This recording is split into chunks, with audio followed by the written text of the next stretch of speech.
जिस विद्यालय में शिक्षा ग्रहण करके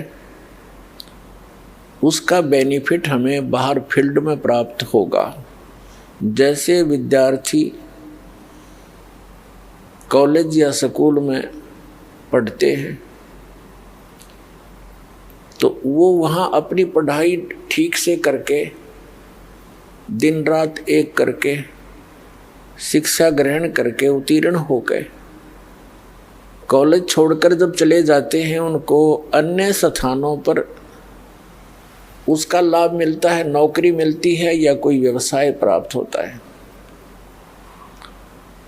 और जो विद्यार्थी विद्यालय के उस शिक्षा के दौरान ही, उस शिक्षा समय के दौरान ही, उसके अंतर्गत ही विद्या ग्रहण ना करके वो सिनेमा देखता है और अच्छा खाता पीता उड़ता पहनता है और सो जाता है, अर्थात अपने उद्देश्य से विचलित होकर और कॉलेज के दौरान कॉलेज के समय में जो सुविधाएं प्राप्त कर रहा है वो विद्यार्थी अपने जीवन को नाश कर रहा है। तो पुण्यात्माओं, आप जी पूरे विश्व में जितने भी मानव शरीरधारी प्राणी हैं सब को परमात्मा ने वो ड्रेस दे रखी है, एक पहचान है कि आप विद्यार्थी हैं। विद्यार्थी को माता पिता प्रत्येक सुविधा देते हैं, घर के घरेलू कार्य से भी उनको दूर रखते हैं, जो भी उसकी पढ़ाई में खर्चा पैसा होता है व्यय होता है वो खुश होकर करते हैं, दिल खोल कर करते हैं। और वो बच्चा इतनी सुविधा प्राप्त करके फिर पढ़ता नहीं है तो उसका फिर जीवन नरक बन जाता है। ठीक इसी प्रकार ये स्थान स्थायी नहीं है जहां आप रह रहे हो, और इस मनुष्य जीवन का उद्देश्य केवल इतना ही नहीं है जितना आप जी सत्संग प्राप्ति से पहले कर रहे हो। संतानों उत्पत्ति, उनकी परवरिश, विवाह कर देना, उनके फिर संतान की आशा लगा कर जीवन व्यतीत करना, फिर मृत्यु को प्राप्त हो जाना और अपने मनुष्य जीवन के कर्म को और कर्तव्य को पूरा जान लेना, ये हमारी तत्व ज्ञानहीनता थी। तो पुण्यात्मा जैसे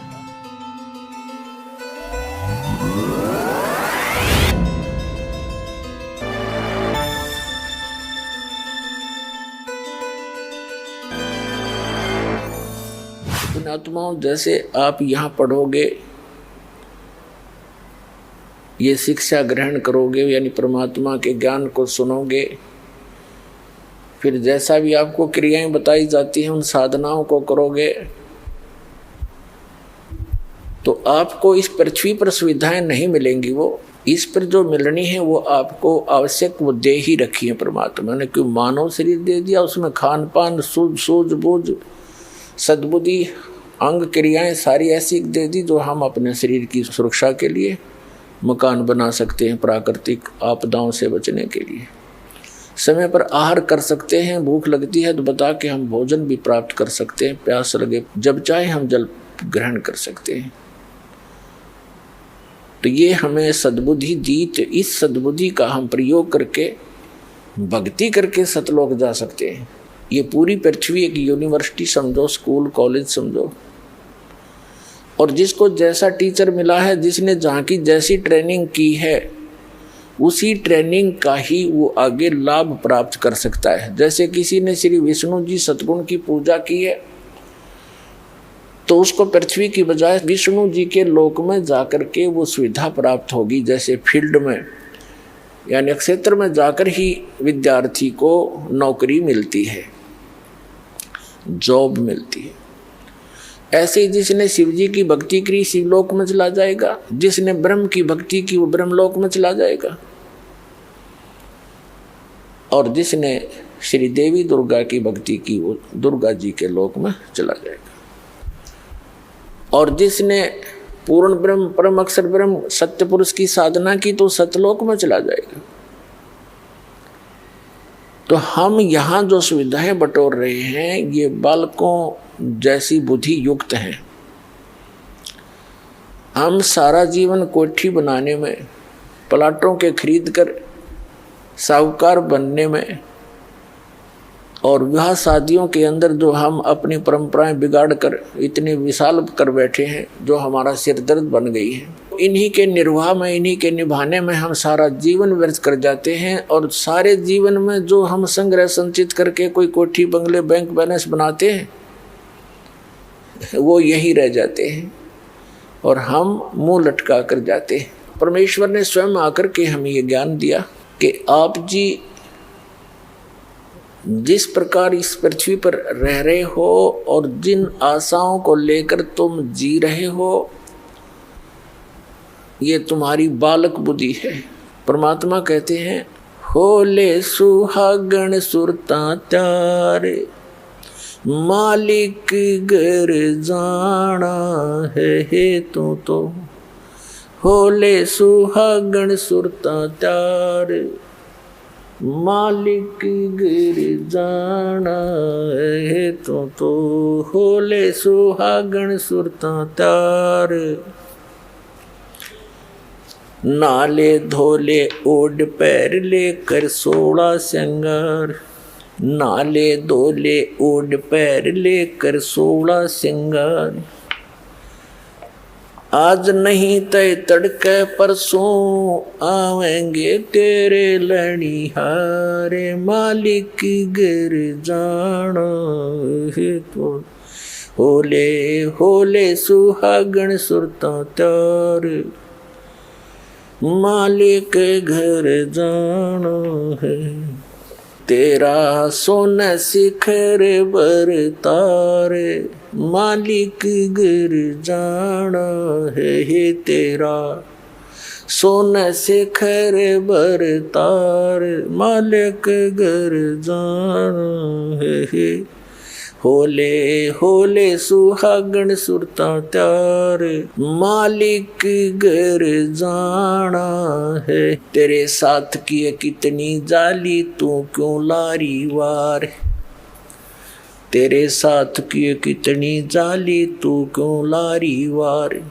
गुड़िया खेलत जन्म गवाया, लाया है नहीं विचारे, मालिक गिर जाना है तू तो होले होले सुहागण सुरता त्यारे, मालिक घर जाना है तू तो होले सुहागण सुरता त्यारे, मालिक घर जाना है तेरा सोना शिखर बरतार,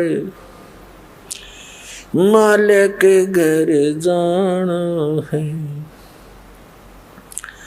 सतगुरु मारे बाणिया है करते वणज व्यवहार, सतगुरु मारे बाणिया है करते वणज व्यवहार।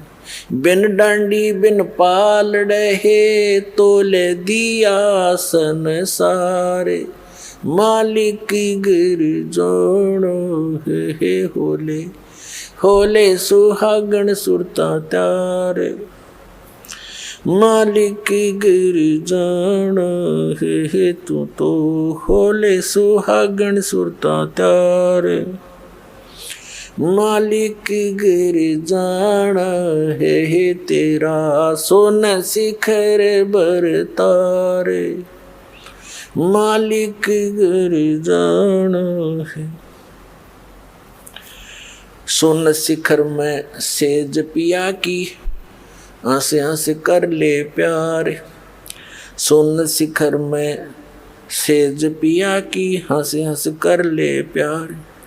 कह कबीर सुनो मेरी सजनी, लूटो ने वो अजब बहारे, मालिक गिर जाना है होले होले सुहागण सुरता त्यारे। अब इसमें क्या बताते हैं परमात्मा स्वयं आए इस आत्मा को सुरती, क्योंकि सुरती आत्मा की आंखें हैं, इससे विशेष संबंध है इसका। तो इसको जगाने के लिए इसको दिशा देने के लिए सचेत करते हुए कह रहे हैं कि हे आत्मा, तू तैयार हो ले और तेरा पति जो है सुन शिखर में रहता है। सुन शिखर यानी शिखर माने चोटी, शून्य माने ऊपर, ऊपर चोटी पर शून्य शिखर। शून्य का अर्थ होता है वैसे वैक्यूम प्लेस, यानी सभी ब्रह्मांडों की रचना के बाद एक खाली स्थान बहुत लंबा चौड़ा होता है, उसके ऊपर कहते हैं तेरा पति यानी परमात्मा तेरा मालिक रह रहा है। जहाँ से तुम आए हो, जहाँ से आप आए हो बिछुड़कर, और वहीं जा कर के सुख प्राप्त हो सकता है, यहाँ आपको चैन नहीं हो सकती। इसके विषय में बताते हैं परमात्मा, साथी हमारे चले गए हम भी चालन हारे, कोई कागज में बाकी रह रही ताते लागे री वारे। हमारे साथी चले गए, कोई रिश्तेदार देख लो, कोई और मित्र संसार छोड़कर चले गए, और हम भी चलन हार, हमने भी जाना है। ये तो यूनिवर्सल ट्रूथ है, हमने भी जाना है, प्रत्येक ने जाना है। और हम इसलिए यहाँ टिके हैं, हमारे कागज में कोई सांस शेष रहते हैं, हमारा कोई अकाउंट जीवन का भी शेष है। जिस दिन वो पूरा होगा उसी दिन हम भी चले जाएंगे। फिर बताते हैं, आगे गए ना बावड़े रहते भी सब जाही, बिन साहेब की बंदगी कहीं ठोर ठिकाना नहीं।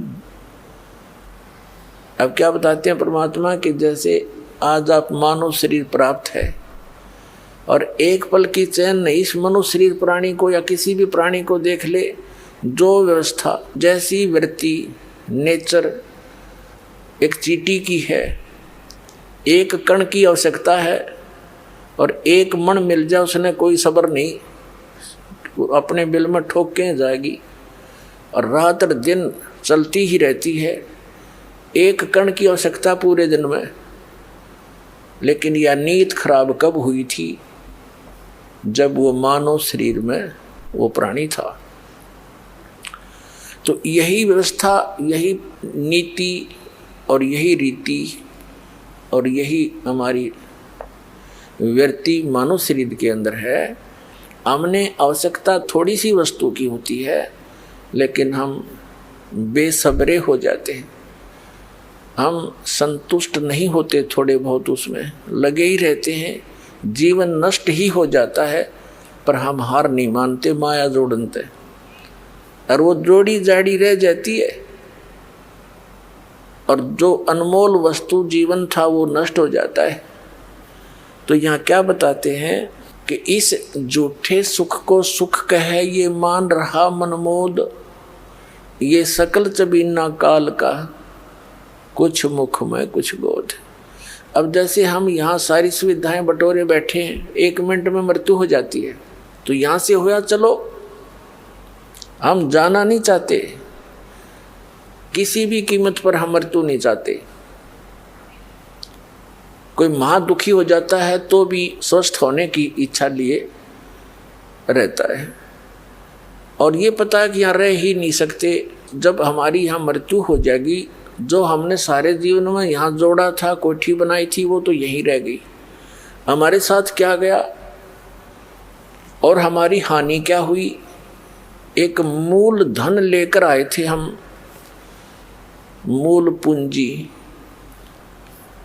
अपने श्वास रूपी धन लेकर आए थे, और इससे हमने अपनी साधना भक्ति सत करके पुण्यदान करके इससे कई गुना बनाना था, सौदा करना था, बिजनेस करना था, और हम उस विवेकहीन व्यापारी की तरह अपना जीवन धन नाश कर चले,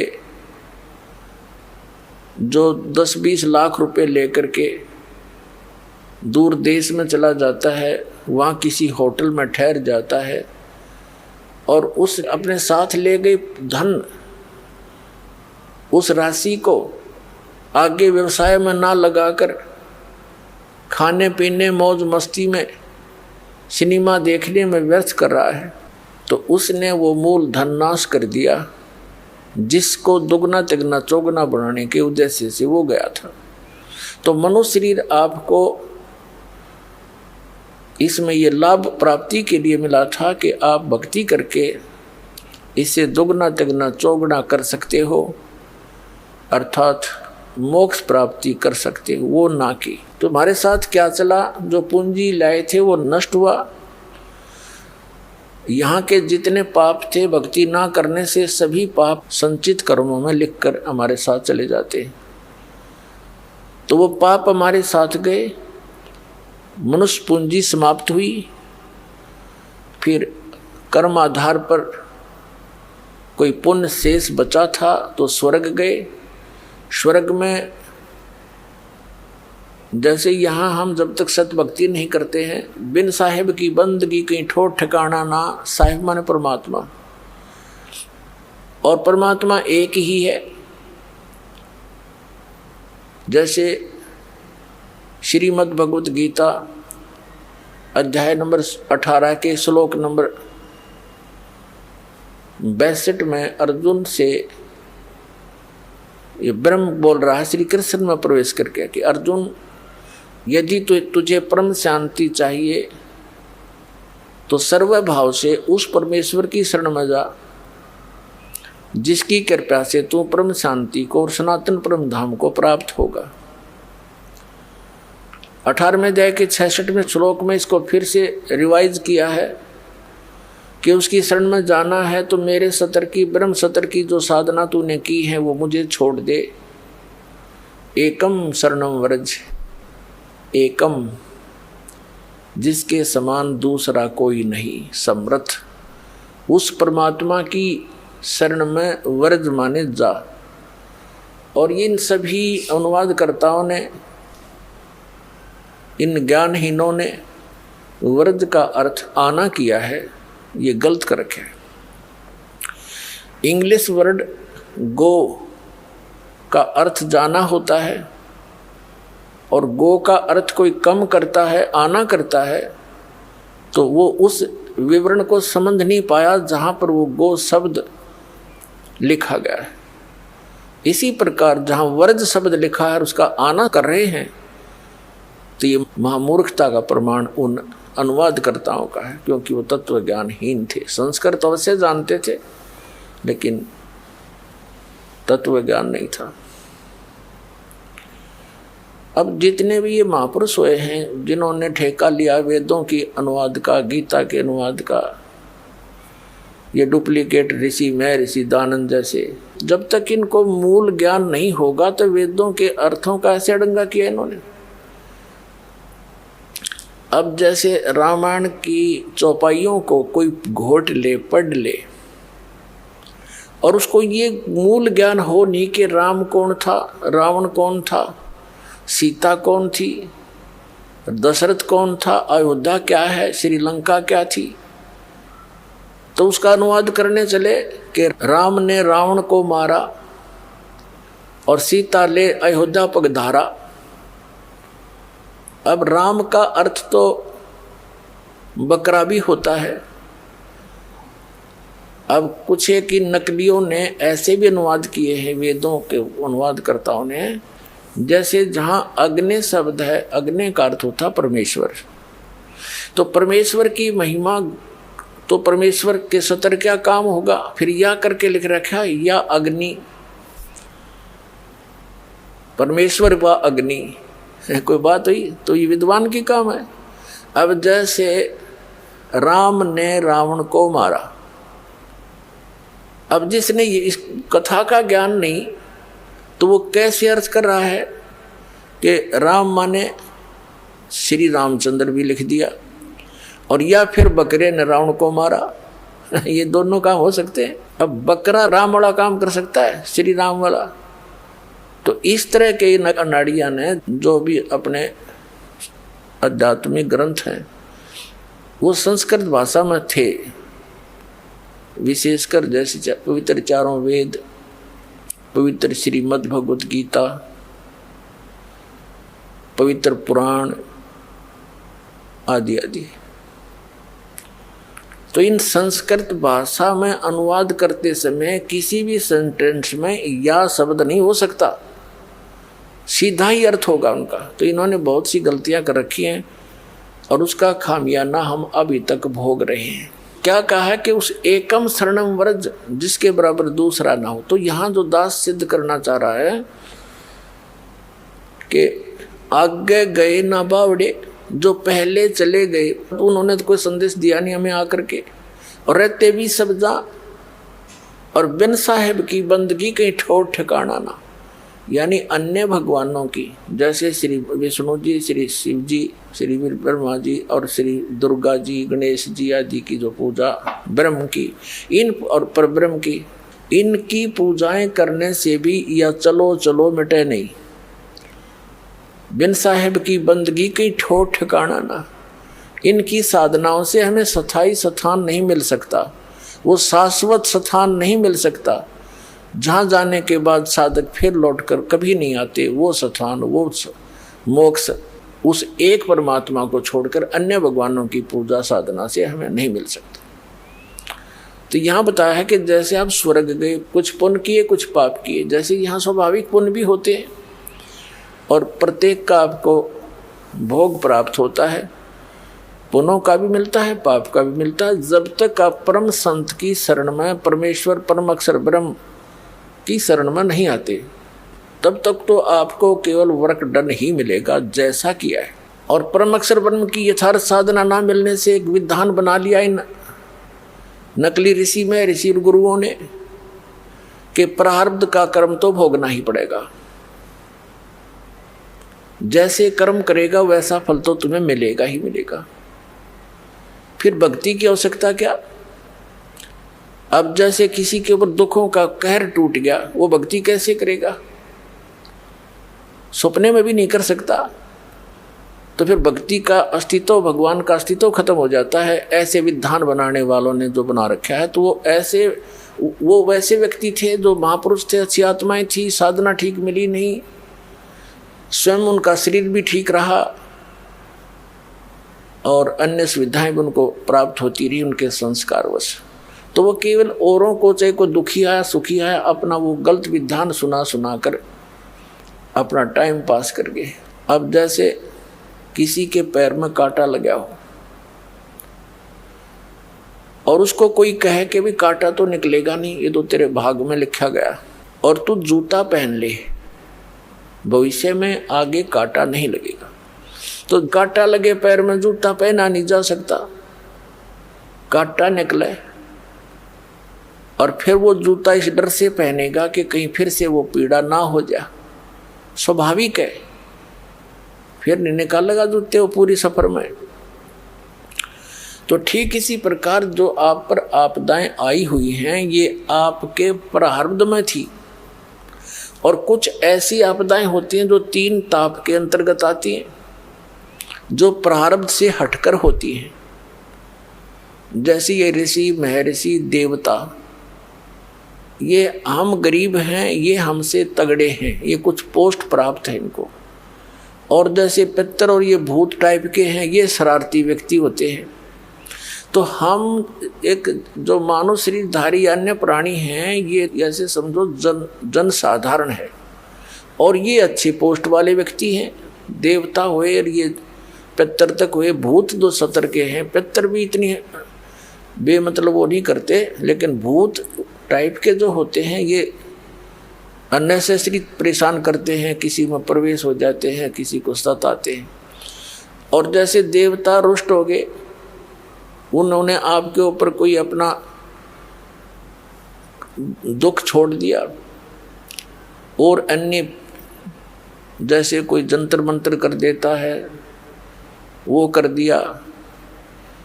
तो इस तरह के जो 3, जैसे कोई सर्प डस गया या कोई और, इस तरह के भी 3 ताप के अंदर आते हैं। ये जो 3 ताप भी आपको प्रारब्ध से हटकर भोगने पड़ते हैं। तो कहने का भाव ये है कि जब तक हम परम संत की शरण में नहीं आते, तो ये हमने सभी भोगने पड़ते हैं इन ब्रह्मा विष्णु महेश आदि भगवानों के और दुर्गा और ब्रह्म तक की साधना करने वालों के। ये 3 ताप भी नहीं कट सकते, प्रारब्ध का संस्कार भी नहीं हट सकता, वो भोगना ही पड़ता है। जैसे श्री विष्णु जी को श्राप दिया था नारद जी ने कि तूने मेरे बंदर का मुंह लगा दिया और मैं विवाह कराना चाह रहा था, जिससे मैं वंचित रहा। अब एक जीवन तू अपनी पत्नी के वियोग में बिताएगा, ऐसा उसने श्राप दे दिया। तो उस श्राप को, ये 3 ताप के अंतर्गत आता है। कोई देव ऋषि या कोई श्राप दे दे, कोई जंतर मंत्र कर दे, तो उस श्राप को, उस 3 ताप के दुख को श्री विष्णु जी भी समाप्त नहीं कर सके, भोगना ही पड़ा। और फिर दुर्वासा जी ने श्राप दिया था श्री कृष्ण और यादवों को कि तुम्हारे कुल का नाश होगा, क्योंकि यादव ने श्री कृष्ण जी का पुत्र प्रद्युम्न और साथ में कुछ अन्य द्वारकावासियों ने मिलकर मजाक कर दिया था दुर्वासा जी के साथ। तो उन्होंने श्राप दे दिया कि तुम्हारा पूरा यादव कुल नाश होगा। श्री कृष्ण की आंखों के सामने सारा यादव कुल नाश हो गया। श्री कृष्ण जी भी एक विषाक्त तीर लगने से मृत्यु को प्राप्त हुए।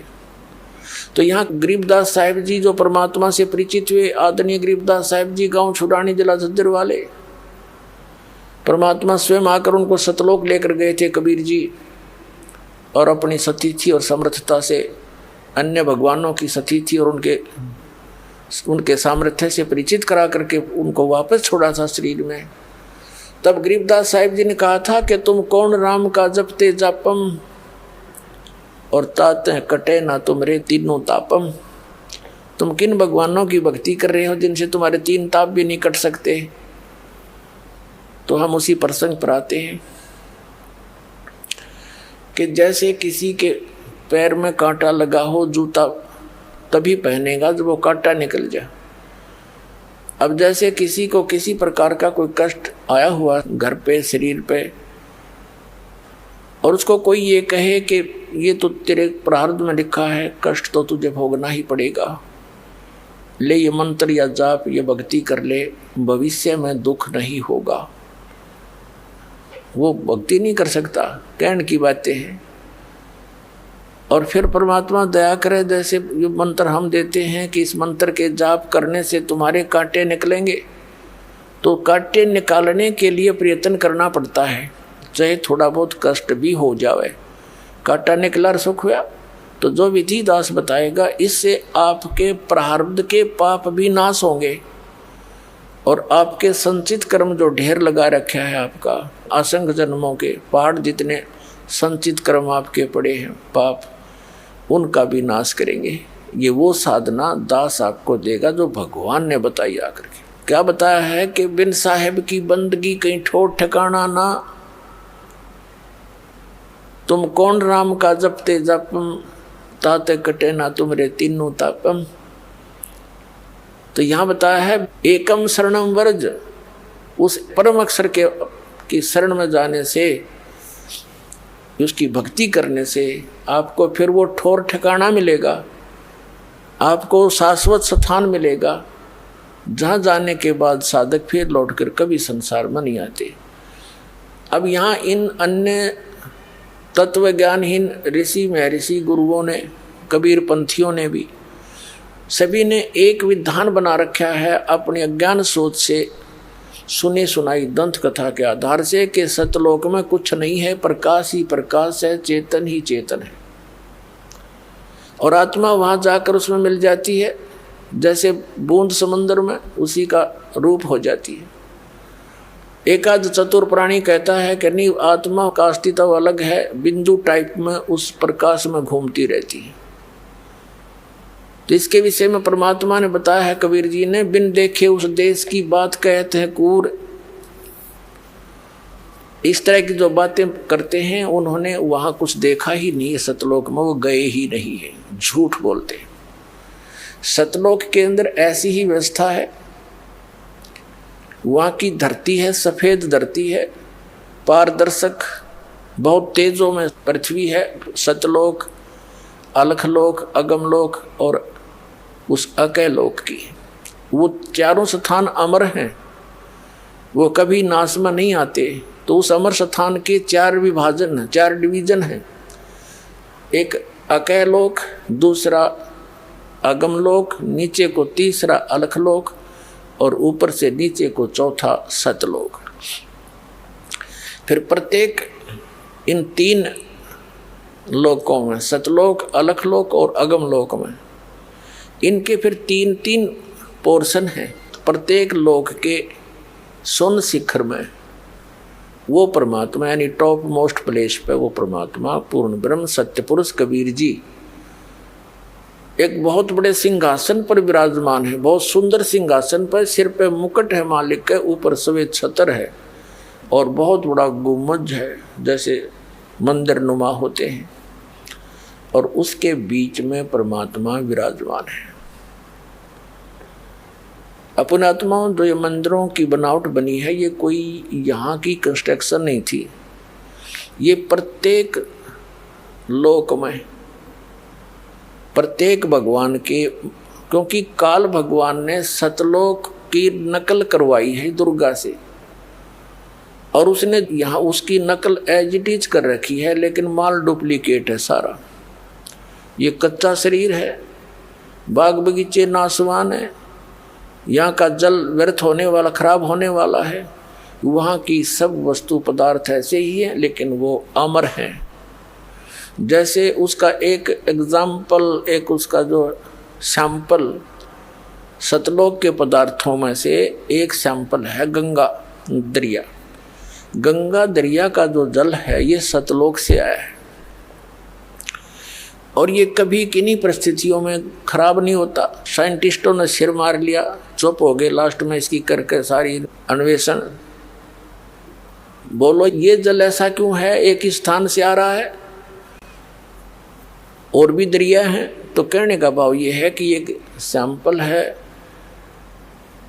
उस सतलोक के पदार्थों का। ऐसे वहाँ दूधों की दरिया बहती हैं, ऐसे ही वहाँ जल है, सदाबहार बाग बगीचे हैं, हमारे परिवार हैं। आप जी के वहाँ जहाँ आप रहते थे, बहुत बड़े बड़े द्वीप, एक एक आत्मा के परिवार के बड़े बड़े सुंदर महल बने हुए हैं,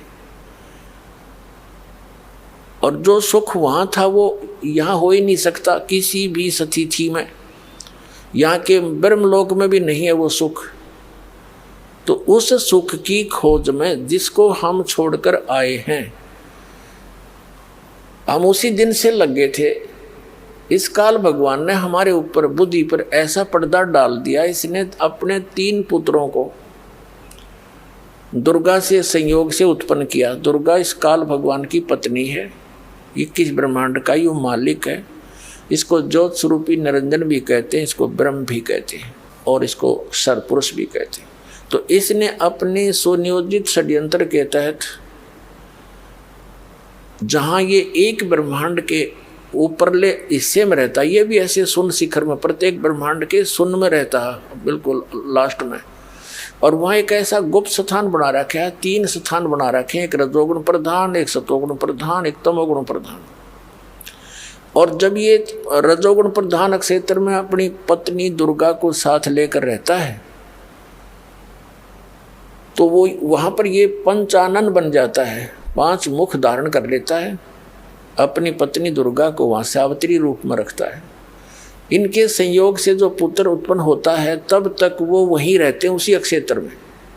तो वो रजोगुण युक्त हो जाता है वो बच्चा, और उसके अंदर वो गुण भरे जाते हैं। उसके अंदर से एक ऐसी रेज निकलती है, जैसे मिर्च के अंदर से झलझलाहट निकलता है। उसके बाद उस बालक को कोमा में रखते हैं कि तुम्हारे इस षड्यंत्र का इनको पता ना लग जाए।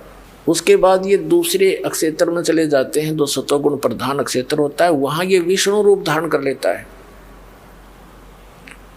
और अपनी पत्नी दुर्गा जी को ये लक्ष्मी रूप में साथ लेकर रहता है। इनके संयोग से जो पुत्र उत्पन्न होता है वो ऑटोमेटिकली सतोगुण युक्त हो जाता है। और इसको भी जन्म होने के बाद वहीं पर रखते हैं उसी क्षेत्र में, और वहीं पर इसकी परवरिश जारी रखते हैं, इसको कोमा में रखते हैं, अचेत रखते हैं। उसके बाद फिर ये तमोगुण प्रधान क्षेत्र में चले जाते हैं दोनों पति पत्नी, दुर्गा और ये ज्योति निरंजन काल। तो वहाँ पर भी ये शिव रूप धारण कर लेता है, जैसा आप देखते हो चित्रों में, और दुर्गा को पार्वती रूप में रखता है। इन दोनों के संयोग से जो पुत्र उत्पन्न होता है उन्हीं के आकार का बन जाता है, जिस जिस स्थान पर ये जिस रूप में रहते, और फिर वो तमोगुण युक्त हो जाता है। इन तीनों को कोमा में रखते हैं। जब ये युवा हो जाते हैं तो तीनों को अलग अलग स्थानों पर रखकर सचेत करके इनको इकट्ठा कर देते हैं। फिर इनको कुछ भी ज्ञान नहीं होता हम कहाँ से आए हैं, कौन हमारा जनक है। इसी प्रकार फिर इन्हीं के गुणों के प्रभाव से सभी प्राणी ऐसे प्रभावित हो गए, वो सब भूल गए अपनी शुद्ध बुद्ध, तुम कौन हो, कहाँ से आए हो। जैसे किसी ने कोई घूटी शराब की ला ली और पड़ा गली में, उसको पता ही नहीं तू कहाँ पड़ा है। किसी ने भांग पी ली, ला कर कमर सो गया, पड़ियारा कितने सर्दी आओ चाहे गर्मी आओ। तो ऐसे हमारे ऊपर ये प्रभाव है इनके तीनों गुणों का, तो हम भूल गए कहाँ से आए, कौन थे। तो अब हम भटक रहे हैं। आत्मा को उस सुख की अब भी तड़फ है जिसको ये छोड़ चुकी है, और उसके पाने के लिए ये कहाँ खोज रही है। इतनी जीव बुद्धि बना दी हमारी, जिसके पास धन नहीं है वो सोचता है धनवान सुखी। धनवान तो सुखी सपने में भी नहीं हो सकता, या भूल है हमारे। पैसा भी जायज हो, गढ़ा ना हो, तभी आदमी अपना नॉर्मल रह सकता है। किसी के पास 2 करोड़ रुपये हो गया आजकल, तो 2 करोड़ भी गणे को नहीं, और 2 करोड़ होते ही सोचा 10 करोड़ का काम शुरू करूं, कोई फैक्ट्री ला लूं। 2 करोड़ अपने लगा दिए, 2 करोड़ ले लिए ब्याज पे लोन किसी सरकार से या बैंक से, 1-2 करोड़ किसी रिश्तेदार से इधर उधर से कर लिए, और वो काम धंधा चला नहीं। चला तो और 36 पंगे उसके, कोई मशीन खराब होगी, कभी मजदूर हड़ताल कर रहे हैं, वो सिर दर्द और बढ़ा लिया। सपने में भी सुख नहीं हो सकता इन लोगों को। लेकिन जिसने जिस वस्तु का अभाव है वो सोचता है जिसके पास ये वस्तु ये सुखी है। तो परमात्मा कहते हैं तन दर सुखिया कोई नहीं देखा, कबीर जी कहते हैं, और जो देखा सो दुखिया हो। उदय अस्त की बात करे मन सबका करे विवेका हो। जो उदय अस्त के राजा भी बने हुए हैं, यानी पूरी पृथ्वी के शासक भी रहे हैं, परमात्मा कह रहे हैं मन ने इनके सबका झाड़ा ले रखे, ये सपने में भी सुखी नहीं। चक्रवर्ती राजा भी लास्ट में संतों के पास जाता है, उनको नाक रगड़ता है, मेरा राज्य बना रहे, इसमें सुख सुविधा बनी रहे, शांति बनी रहे। तो फिर खाक सुखी हो। तो फिर क्या बताया है कि भाई सुरपति दुखिया, भूपति दुखिया, ब्रह्मा विष्णु महेश्वर दुखिया, जिन ये राह चलाई हो। और साच कहूं तो जग ना माने पर झूठ कही ना जाई हो। अरे ये तेरे ब्रह्मा विष्णु महेश्वर दुखिया, जिन ये राह चलाई हो। ब्रह्मा विष्णु महेश्वर को स्वप्न में भी सुख नहीं है। इनके इतिहास देख लो पिछले पढ़ के। नारद ने सारा दे दिया विष्णु जी को, श्री राम रूप में कितने कष्ट उठाए, पत्नी कहीं, बच्चे कहीं, आप राजा बना रहो। खाक राजा जिसकी बालक कहीं दुखी हो, रहरो बैठा राजा बना, स्वप्न में सुख नहीं हो सकता। श्री कृष्ण जी का जीवन देख लो, जेल में जन्म, मामा दुश्मन, जरासिंह, शिशुपाल, रोज लट्ठम लट्ठा, अंत में पूरे परिवार के साथ, पूरे कुल के साथ विनाश को प्राप्त हुआ। तो परमात्मा कहा करते थे कि साच कहूं तो जग नहीं माने और झूठ कही ना जाई हो। और ये ब्रह्मा विष्णु, ये महेश्वर दुखिया, जिनके ऊपर तुम आधारित बने बैठे, जिसने यहाँ का जुगाड़ जोड़ रखा है काल भगवान का। क्योंकि इस काल भगवान जो ब्रह्मा विष्णु महेश का पिता है, यहाँ का मालिक है, यहाँ का राम है, इसको श्राप लगा हुआ है 1 लाख मानव शरीरधारी प्राणियों के सूक्ष्म शरीर को तपतशिला पर भूनकर इससे निकले गंध को खाता है, जीव मरता नहीं।